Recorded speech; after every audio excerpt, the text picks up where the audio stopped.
Hi students, today we are going to discuss about another complex reaction, that is side reaction or parallel reaction. What is side reaction or parallel reaction? Here in that reaction a reactant A will give more than one independent product, that is known as a side reaction. Here we can see that the reactant A giving rise to more than one product B and C, and that are also independent, and K1 and K2 are the rate constants of the reaction of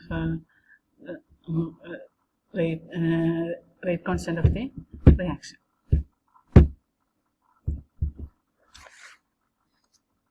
Let consider small letter A be the initial concentration of A and X be the amount disappeared in time t. Some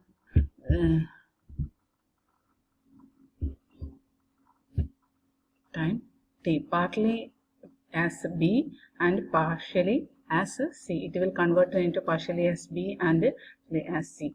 So we are just assuming that the rate of that dx by dt will be is equal to the rate of formation of B and C together. Supposing dx by dt is the rate of formation of B and C together, and also dy by dt is the rate of formation of B for B, then generally we can write it as K1 into A minus S raised to N, where N is the order, but here we are just assuming it is two reactions are in first order reaction. So dy by dt will be is equal to K1 into A minus S. Rate of formation of C will be considering as dz by dt, that will be is equal to K2 into A minus X raised to N. Here we are considering this in first order reaction, so it will be K1 into A minus X. Then what will be dx by dt? That will be the sum of the formation of B plus sum of the formation of sum of the formation of B and the formation of C. So dx by dt will be dy by dt plus dx z by dt, and substitute the value of dy by dt and ds z by dt.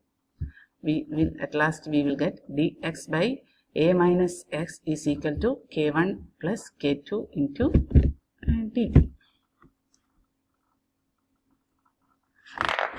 And on integration, what we will get minus log E A minus X is equal to K1 K2 plus IC. It is an integral constant. We have to get it the integral constant value. So for that, we are just assuming t is equal to 0. That time x will be is equal to 0. So IC will be is equal to minus ln log E A. So minus ln A minus X is equal to K1 plus K2 into t, and substituting the value of IC, we will get minus ln A. So ln A by A minus X will be is equal to K1 plus K2 into t. This is a simple mathematical expression, and K1 plus K2 is equal to 1 by t into ln A by A minus X. K will be is equal to, we are considering K is equal to K1 plus K2, and K will be is equal to 1 by t ln A by A minus X. Then the next step is the determination of K1 and K2. Any moment the rate of formation of B and divided by rate of formation of C will be is equal to K1 into A minus X divided by K2 into A minus X. That will be is equal to K1 by K2 is equal to Z.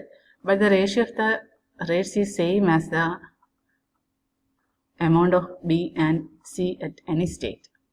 So ratio of the rates is same as the amount of B and C at any state. The amount of B at any state and divided by the amount of C at any state will be is equal to K1 divided by K2. That will be is equal to Z.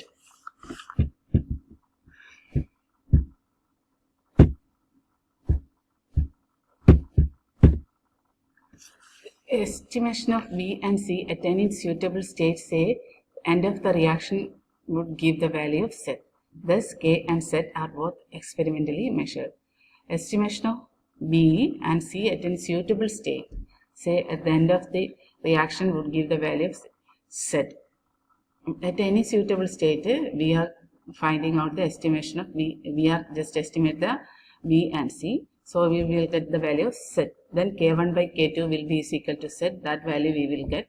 And K and Z are both experimentally measured. We can measure K is the K1 plus K2 and Z can be experimentally measured. K is equal to K1 by K1 plus K2 and Z is equal to K1 by K2. Hence, K1 and K2 are the individual rate constant can be evaluated. From this value of K and Z, the individual rate constant value K1 and K2 can be evaluated. The ratio of the amount of B and C at any time interval would be the same provided the order of the two parallel reactions are the same. Here we are just considering that the ratio of the B and C, formation of B and C, the rate amount of B and C at any time interval, we are considering it as the same. But it will be same only in the case of two parallel reactions are the same order. And that is known as, and also from this, if we are getting the ratio of B and C at any interval, we are getting the same, then we can assume that reaction, two parallel reactions are the same order. And this test is known as Weck-Schütz test. Weck-Schütz test for side reaction, distinguishing them from opposing or consecutive reaction. From that we can assume that we can determine it is a parallel reaction and we can differentiate it from the opposite or consecutive reaction. And it will not be applicable of the order of two side reactions are not same. So just to go through this video and try to understand. If you have to know more about this, you can go through the text Ladler, and I think it is not available there in the library. Means your own personal copy will not be there. It is here, it is there. So just please go through this video and just if you have any doubt, let me know. Thank you.